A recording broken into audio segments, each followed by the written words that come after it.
Former Mayor Valerie Plante, which I think is French for Valerie the Plant. I could be mistaken. I don't speak French, but some of you out there do. She's joined forces and created some kind of joint forces alliance with Police CCFR to try to do everything they possibly can using all of their resources to eliminate private firearm ownership in Canada and launch this big media blitz and a call for the amendments to come back, I guess that's the way I would translate it. So outgoing Mayor Valerie Plante, she has been Mayor of Montreal since 2017. She is a progressive partisan for the Project Montreal Party. Normally in municipal politics, it's sort of a nonpartisan thing, but not in Montreal. Anyway, she's on her way out, but it looks like she's going to maybe apply for a job over at Poly. We'll see what happens. But she's calling on the feds to increase their attacks and refocus on more gun bans that attack legal owners. She wants those amendments, all the guns from the amendments brought back, and she wants to know why the confiscations haven't started happening yet. Interesting, because Montreal has a very big gang and organized crime problem, but hey, why talk about public safety when we can talk about beating up on gun owners? So yeah.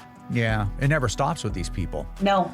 In fact, the push has been going on repeatedly since the mayor did a press conference with them holding up a scary gun silhouette, very typical Poly stuff. And then, of course, just this week, there's been people from Police CCFR as well as some other feminist organizations that have come to testify as expert witnesses at the Status of Women Committee on the massive rise in domestic violence in Canada. The entire focus is just focused on legal gun owners instead of all these other issues. So it's just an interesting time in politics for sure. Whenever that side of the political aisle wants a massive media blitz for free, the mainstream media in Canada, especially in Quebec, just roll the red carpet out. Yeah, we'll put stories and have you on the news and whatever. And they held a press conference on Parliament Hill where we have as well, just a big blitz. So I guess the reason why we're bringing this up is you wonder whether they're setting the stage for something, because the dynamics between the Liberal Party and the anti-gun groups is the anti-gun groups hold access to the December 6th proceedings that they have every year. They hold that as their last card in their hand to say, you know what, if you don't do what we want and ban guns from exclusively licensed gun owners, nobody else, we're not going to invite you to the annual anniversary. Yeah, the memorial. I don't know. I know that nothing changes the channel like a big splashy gun announcement, gun ban announcements. I wouldn't be overly surprised, but at the same time, I'm not going to be sitting around ringing the alarm bells. They banned over 2,000 models and variants back in 2020. They spent $100 million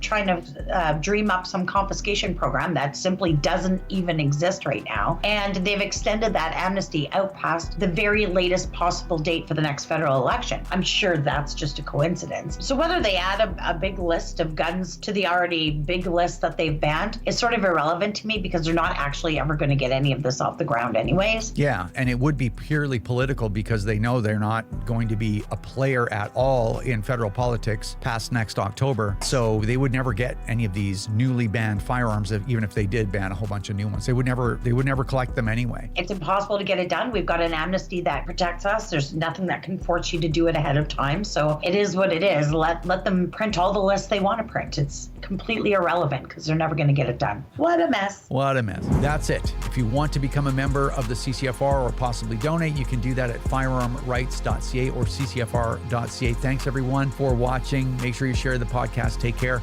and we will see you in the Christmas special.